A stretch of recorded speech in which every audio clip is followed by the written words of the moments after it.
Peace to everybody. This is about 10 tips for protecting personal information.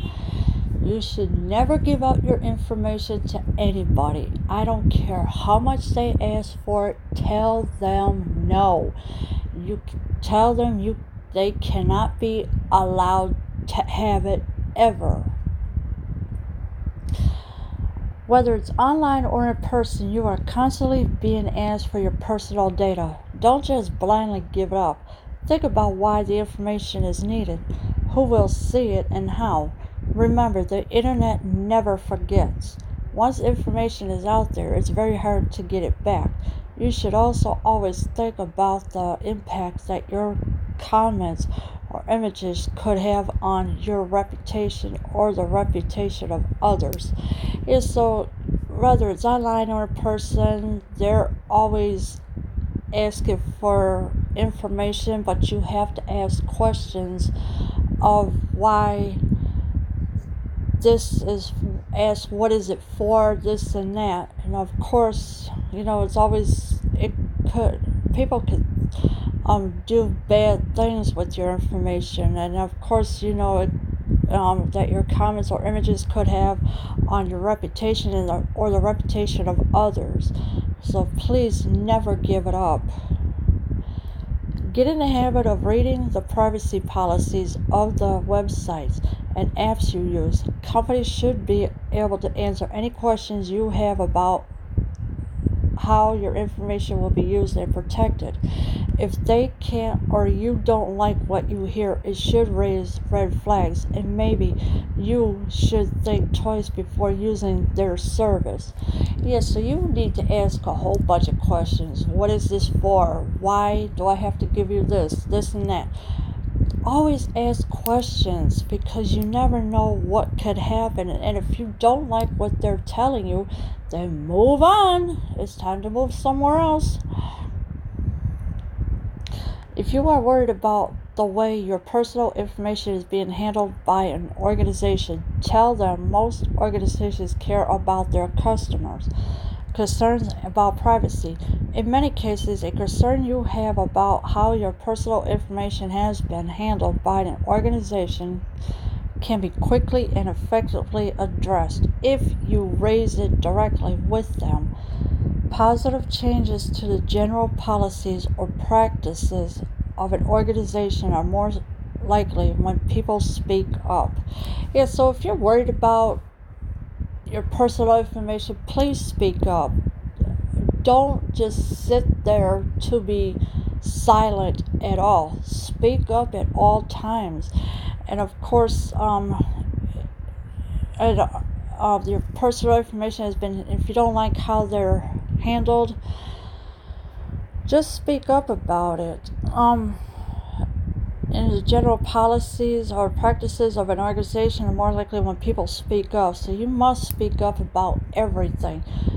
Don't let them silence you. Just say what you have to say. Think about subscribing to the National Do Not Call list to avoid telemarketers.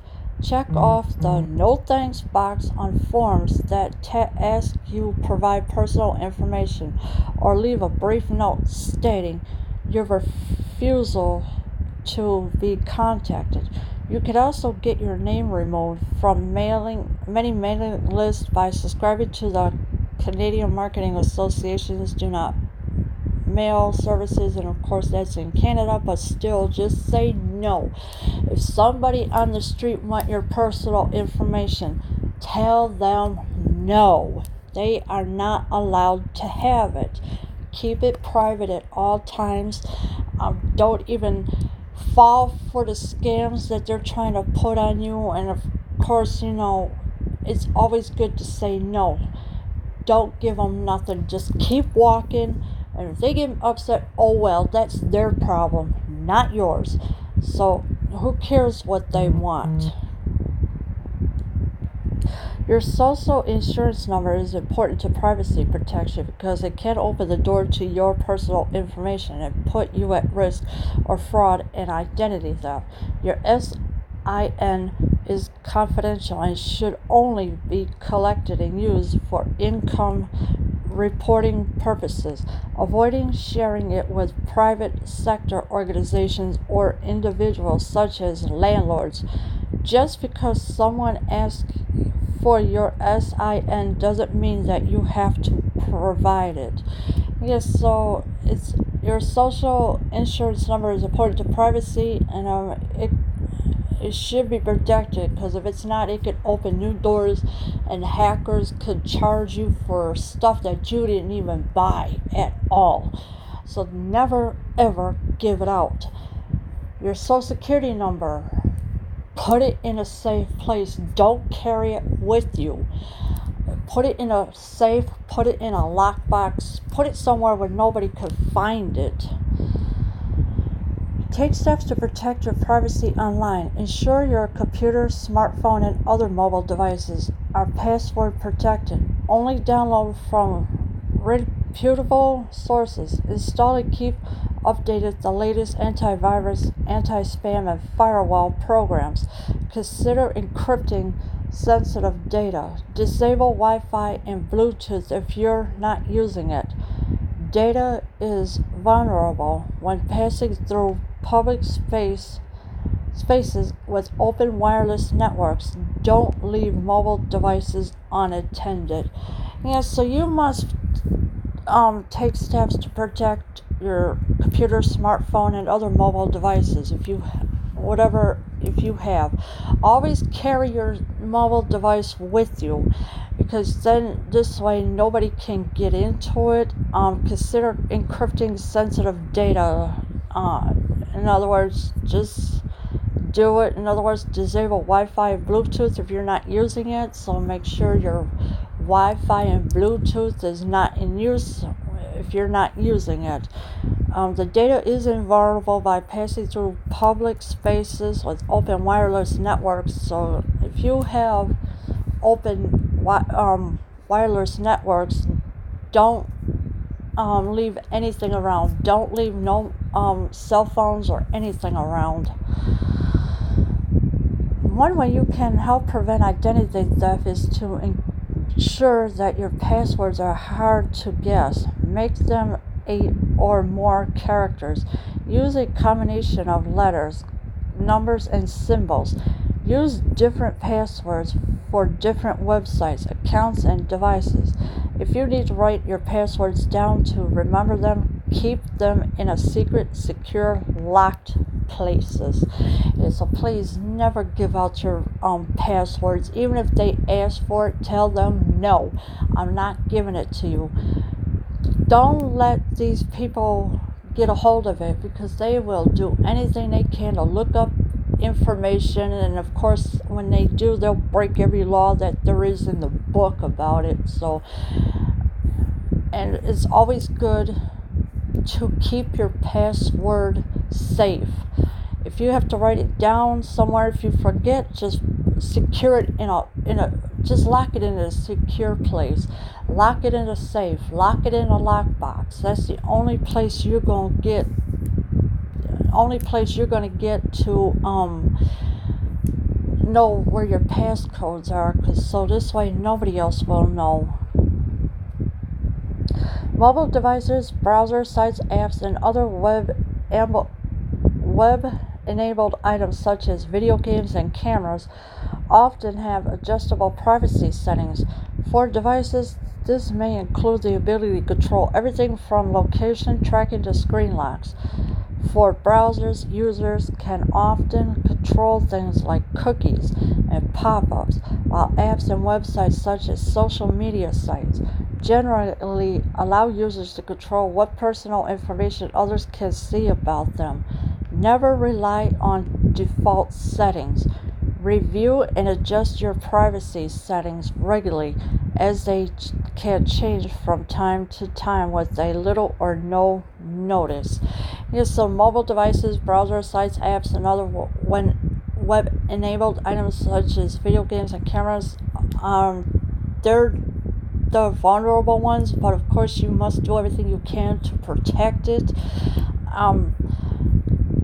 Even if never rely on default settings. So don't rely on default settings. Just do whatever you can with anything that you have. Make sure data stored on devices you no longer use is properly deleted before selling, recycling, or throwing them away. When doing business with a particular company, be aware of how long they keep and how they dispose of your personal information. Ask questions if you are unsure. Yeah, so make sure all your data stored on device you no longer use is properly deleted. Delete everything. Do what you gotta do. Don't keep it around. Just delete everything. Don't even put your credit card numbers online. Don't put your social security number online, because hackers can get into it and they will go through everything that you got. Your home address, your phone number, your work number. They can go to medical records, anything they can get their hands on, because this is what hackers do. And of course, number 10, know your rights. Read up on the basics. Well, this has to do with Canada, but it could also be for the US as well.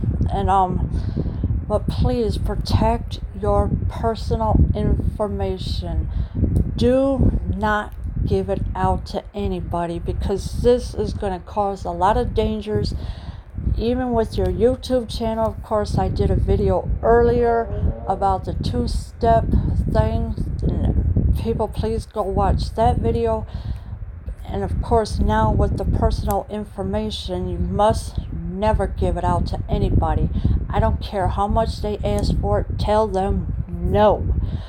And just keep on walking, because they're up to something, the hackers, and it's been going on too long with these hackers. And of course, the one YouTuber, she is still locked out of her channel, and of course it's in review right now, and she is waiting to hear from them. And of course, she can't do anything right now. She can't upload, can't go live, can't type, can't do nothing. So hopefully she will hear something soon. And it's really sad that this hacker had tricked her, and because she didn't even know what was going on. She thought it was from the YouTube team support itself, and it wasn't. It was someone else who did it. It was a hacker who did it. So I'm praying that she will get her channel back soon, and everything will be okay after that. And if she does get it back, she's going to make a lot of changes. But if she don't, then I don't know what's going to happen. But her channel is still there. It hasn't gone anywhere yet. But please protect your private information. Don't give it out to nobody whatsoever, because then you're going to lose everything. And of course, your privacy will be violated. Leave your comments below. I am out.